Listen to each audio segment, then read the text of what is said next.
নমস্কার। আজকে আপনাদের জানাবো যে অনেক মানুষ দেখবেন ভীষণভাবে কৌতুকপ্রিয় হয়, মানুষকে হাসাতে ভালোবাসে।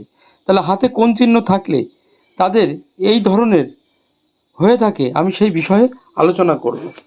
দেখুন, সর্বপ্রথম দেখতে হবে আমাকে বুধের ক্ষেত্র। এই বুধের ক্ষেত্র যদি প্রচণ্ড পরিমাণে টেবিল টেনিস বলের মতন যদি উঁচু হয় এবং পাশাপাশি যদি কোনো স্বাস্থ্যরেখা না থাকে, দেখবেন অনেকের এই স্বাস্থ্যরেখা থেকে বুধ রেখা পর্যন্ত একটি রেখা উঠে যায়। যদি এই রেখাটি যদি কারোর যদি না থাকে, তাহলে সেই ব্যক্তি ভীষণ মাত্রায় দেখবেন মানুষকে হাসাতে ভালোবাসে এবং নিজেও খুব হাসিপ্রিয় হয় এবং কৌতুকপ্রিয় হয় এবং মানুষকে এমনও আছে হাসতে হাসতে তাদের পিঠ আছে, মানুষকে অন্য মানুষকে সে হাসিয়ে কাঁদিয়ে পর্যন্ত দিতে পারে।